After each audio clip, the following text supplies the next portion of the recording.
तक की सबसे मुश्किल, सबसे एग्जॉस्टिव फ़्लाइट थी। जो सारी प्लानिंग करी थी ना, सारी धरी की धरी रह गई। अब इसे ही पता लग रहा है कि आगे क्या हालत हो सकती है हमारी। जो ड्रामे कर करके इसको खिलाना पड़ रहा है ना, हम ही जानते हैं।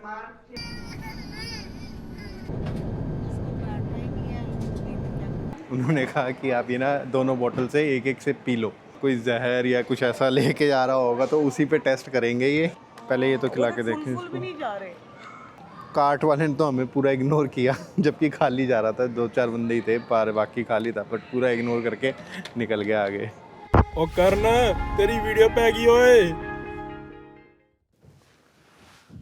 हम इंडिया आ चुके हैं, ट्रिप हमारी कंप्लीट है और अब मैं ऑनेस्टली कह सकता हूँ कि इंटरनेशनल ट्रैवलिंग एक 13 मंथ ओल्ड बेबी के साथ कोई आसान बात नहीं है।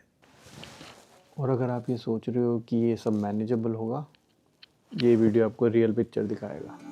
24 घंटे की फ़्लाइट, 2 स्टॉप ओवर्स और एक बेबी जो बैसिनेट में बिल्कुल नहीं सोता।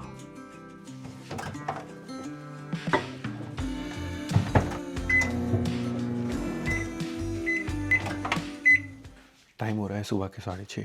आज है ट्रैवल का दिन। बैग्स हमारे ये रेडी हैं। इस बार जो था हमने पैकिंग जो थी वो महीना भर पहले ही हमने शुरू कर दी थी, क्योंकि हमें पता था कि रिविका के साथ काफ़ी मुश्किल होगी पैकिंग, क्योंकि वो हर चीज़ में एक्सप्लोर करती है। जब हम पैकिंग करना शुरू करते हैं तो बीच में घुस के उसको सारी चीज़ें बाहर फेंकनी है, बस यही करना था उसको।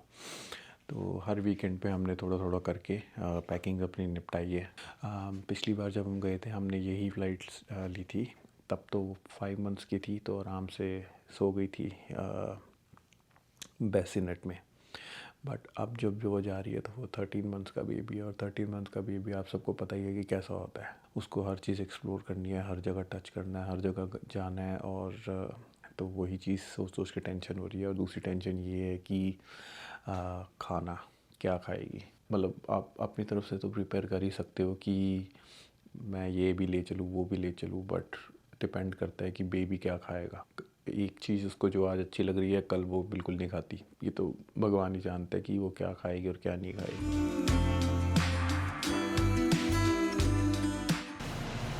सबसे पहले मैं जो हूँ इन दोनों को एयरपोर्ट छोड़ के आऊँगा, और इसके बाद मेरा दोस्त मेरे को पिकअप करके मेरे को ड्रॉप करेगा। मैं वापस आ गया हूँ और अब वेट है फ्रेंड का आने का। सबसे पहली दिक्कत तो यही है कि यहाँ पे अब इंडिया की तरह ऊबर में आप अपने बच्चे को ऐसे गोदी में लेके जा नहीं सकते। थोड़े स्ट्रिक्ट हैं यहाँ पे सेफ्टी लॉज बच्चों के लिए स्पेशली। तो ऊबर में भी अगर बुक करो तो वो कहते हैं कि आप अपनी कार सीट खुद लेके आओ और इसको इंस्टॉल करो। अब मैं उसको ले भी जाऊँ तो फिर वापस कैसे पहुँचेगी, और प्लेन में तो लेके जाने से रहा मैं। स्ट्रॉलर हम लेके गए नहीं है क्योंकि बच्चा हमारा स्ट्रॉलर में बैठता नहीं है। तो स्ट्रॉलर एक तरीके से एसेट की बजाय उल्टा लायबिलिटी हमारे लिए बन जाता है हर बार। यहाँ भी फ़ोन आया था और वहाँ पे उनको दोनों को बैठने के लिए जगह ही नहीं मिल रही है, तो वो दोनों भी वेट कर रहे हैं। तो बस अब जल्दी से है कि आ जाए और मैं पहुँचूँ उनके पास, ताकि थोड़ा सपोर्ट उनको मिल जाए। और जब तक मैं एयरपोर्ट पहुंचा तब तक सिचुएशन कुछ ऐसी थी। ओह,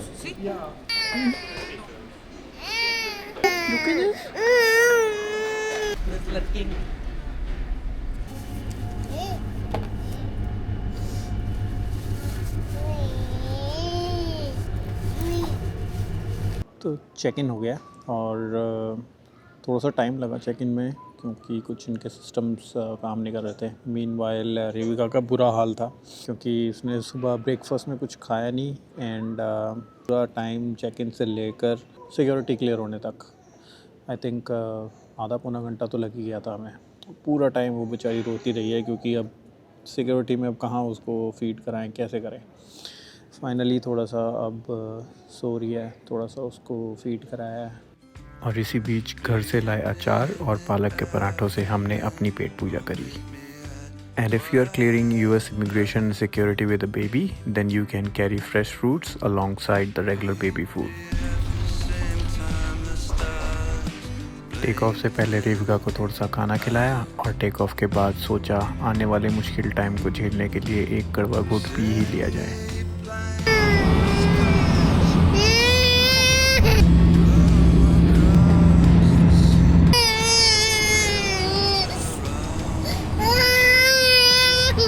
लैंड कर गए हैं बॉस्टन में। 1.5 घंटे की फ़्लाइट थी, लेकिन अभी से ही पता लग रहा है कि आगे क्या हालत हो सकती है हमारी। रिवू को भूख लगी हुई है और ऑलमोस्ट आधा पौना घंटा बेचारी रोती रोती आई है। यूएस इमिग्रेशन क्लियर करना है, जिसमें और आधा 1 घंटा लग जाता है। सुबह के 6:30 के उठे हुए हैं और अभी और भी लंबी लंबी फ़्लाइट्स लेनी है। सबसे लंबी फ़्लाइट तो अब है जो बॉस्टन से दोहा है और 13 घंटे हैं। पता नहीं कैसे निकलेंगे। यहाँ शायद वो देखो क्या, what is this?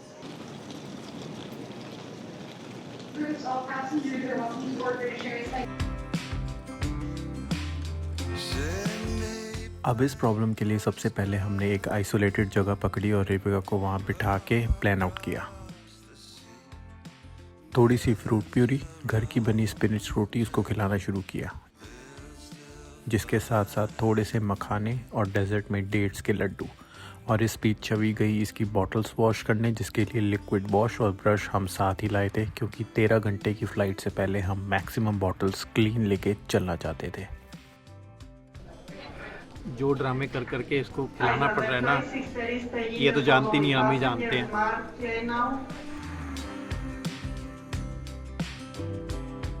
तो बोर्डिंग से पहले हमने सोचा इधर उधर घुमा के एनर्जी ड्रेन आउट करें इसकी, ताकि प्लेन में जाते ही ये सो जाए। फाइनली बोर्डिंग का टाइम आया और प्लेन में हुई एंट्री, और हम सोच रहे थे अब शांति मिलेगी, लेकिन प्लॉट में ट्विस्ट। अभी तो ट्रेलर स्टार्ट हुआ था।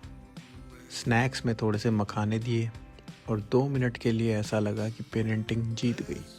फिर मैडम ने डिसाइड किया snacks are boring, I need adventure. तो शुरू हुआ aisle walking mission, left right वापस रिपीट। लोग मूवीज़ देख रहे थे और हमारी बेटी लाइव शो कर रही थी। लेकिन फिर आया वो फेज़, क्राइंग मोड एक्टिवेटेड। 13 घंटे की फ़्लाइट और अभी तो सिर्फ 1 घंटा ही हुआ था। उस मोमेंट पे लगा बहुत बड़ी गलती हो गई भाई। फिर 2 घंटे के बाद मिरेकल हुआ, मैडम फाइनली सो गई। उस मोमेंट पे जो सुकून मिला वो एक्सप्लेन नहीं कर सकते। 1-2 घंटा रोने के बाद बड़ी मुश्किल से जो है ये फाइनली सोई रेबिका, और उसी के बाद 6 और 7 आवर्स कॉन्टीन्यूसली इसने अपनी नींद पूरी कर रही है। थैंकफुली फ़्लाइट जो थी हमारी फुल नहीं थी, साथ वाली सीट थी वो खाली थी, उसको तो आराम से हमने ऐसे सुला दिया।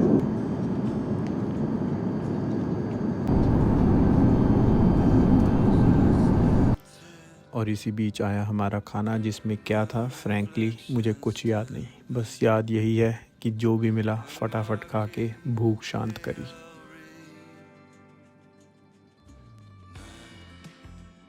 और लैंड होने से ठीक आधा घंटा पहले मैडम अपनी नींद पूरी करके फ्रेश उठी, जिसके लिए हमने भगवान का शुक्र मनाया।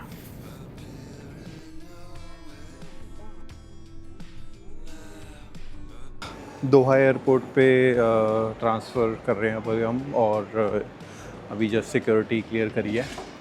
एक बहुत ही फ़नी चीज़ हुई वहाँ पे। अब हमारे पास रेबिका की बोतल में और हमारी बोतल में पानी था। अब उन्होंने पानी अलाउ करते नहीं है, तो उन्होंने कहा कि आप ये ना दोनों बोतल से एक एक से पी लो। बंदा अगर कोई जहर या कुछ ऐसा लेके जा रहा होगा तो उसी पे टेस्ट करेंगे ये कि भैया तू जिएगा या मरेगा, तू अपने आप पे चेक कर, हम नहीं चेक करने वाले। तो बहुत ही फनी चीज़ थी ये। हाय, एक्सक्यूज मी।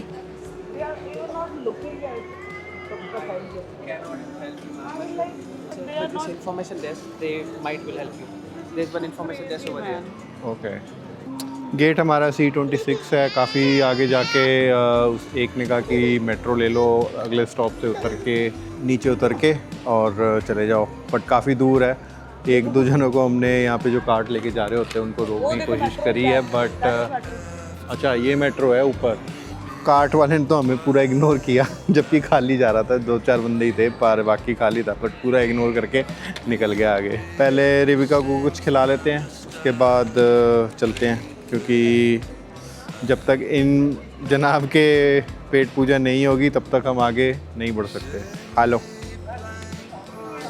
न्यम न्यम न्यम। और क्या ले सकते सैलेड में, और क्या? नहीं नहीं, ये वाला फ्रेशली बेक्ड। ये एक लेके देखते, क्या पता खा ले। जूस तो नहीं लेना कोई? नहीं।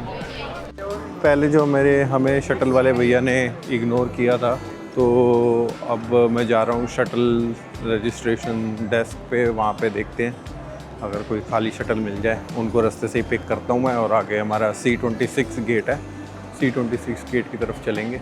थोड़ा सा एयरपोर्ट एक्सप्लोर कर रहा हूँ। काफ़ी बड़ा एयरपोर्ट है, और पीछे मेरे लुई विटॉन का शोरूम है पूरा, इसी से अंदाज़ा लगा सकते हैं। एप्पल का भी यहाँ पे है, आउटलेट सा बना हुआ है। वो दोनों जो हैं उनको मैं थोड़ा सा बिठा के आया हूँ, क्योंकि रिविका को जो है भूख लगी हुई थी, और उसका जब तक पेट ना भरे तब तक हम कहीं चल नहीं सकते, हम कहीं जा नहीं सकते। बस यही कोशिश है, बस खा ले किसी तरह फ़्लाइट से पहले, ताकि ये लास्ट लेग जो है फ़्लाइट का हमारा, ये थोड़ा इजीली निकल जाए। 3 साढ़े 3 घंटे ही हैं यहाँ से दिल्ली, तो होपफुली वो सही निकल जाए।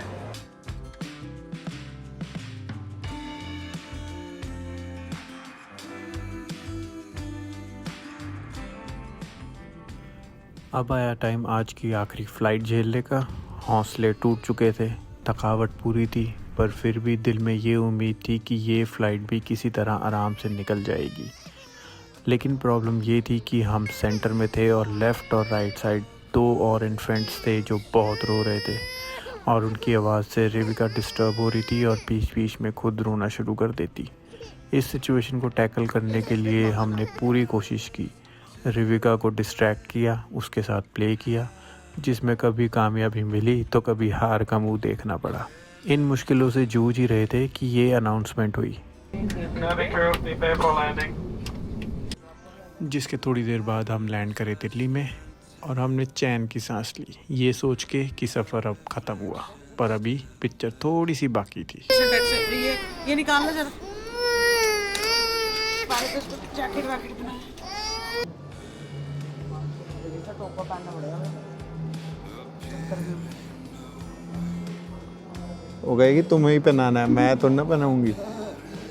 मेरे काम के लिए मैंने 2 बंदे रखे हुए हैं परमानेंट, जो मेरा सारा काम करेंगे। परेशान हो गई यार, तो बहुत परेशान हो गई। छोटी फ्लाइट में ज़्यादा परेशान हुई है।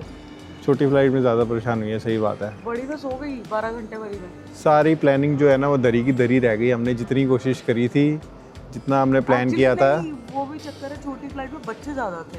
बच्चे ज़्यादा थे। तो कोई बच्चा रोता था तो हाँ, ये लेफ़्ट राइट सेंटर तीनों जगह बच्चे, और एक लेफ़्ट से रोता था, दूसरा राइट से, उसके बाद तीसरा ये रोती थी, और उसके बाद साथ में बिल्कुल। तो भैया काफ़ी सारे अप्स एंड डाउन्स रहे, और छोटी फ्लाइट स्पेशली सबसे लोवेस्ट पॉइंट था इस जर्नी का, है ना। बड़ी फ्लाइट हमारी पहले इनिशियली स्टार्ट हुई तो बहुत मतलब स्ट्रेसफुल थी, ये बहुत रो रही थी, और अच्छा सोई है उसमें। बड़ी फ़्लाइट का हमें सबसे ज़्यादा, वो फिर भी काफ़ी अच्छी रही इनिशियल हिकअप्स के साथ, बट वो एंड उसका काफ़ी अच्छा गया। लेकिन जो छोटी फ़्लाइट है ना, दोहा से दिल्ली, भाई साहब निचोड़ के रख दिया हमें, निचोड़ के। इतना परेशान हो गए ना हम, तो कब ख़त्म होगा सफ़र, बस यही प्लान, यही सोचे जा रहा था। मैं तो बार बार यही चेक कर रहा था कितना टाइम रहेगा, कितना टाइम रहेगा। मतलब ट्राई भी कर रही थी सोने। चलो पहुंच गए ना फाइनली, हाँ पहुंच गए। होपफुली आपको वीडियो पसंद आया हो। बहुत थक गए हैं मतलब पूरे सफ़र में हम तो सोए ही नहीं हैं, सुबह से जागे हुए हैं जब ऑटवा से निकले थे। ये था हमारा दिल्ली तक का सफ़र। होपफुली आपने भी कुछ सीखा होगा जो हमने सीखा, और thank you so much. And like and subscribe ज़रूर करना, कमेंट्स करके ज़रूर बताना आपको भी, अगर आप भी इसी चीज़ से गुज़रे हो तो। Thank you, bye bye. बहुत थक गए हैं यार, बहुत थक गए हैं।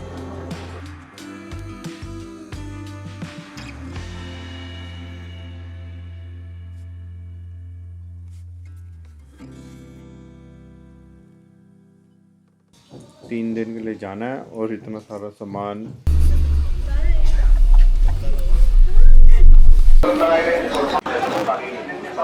हमने 6:30 बजे चेक इन करा है, 8:15 और होटल चेंज करने का डिसाइड कर लिया क्योंकि रूम बहुत छोटा है।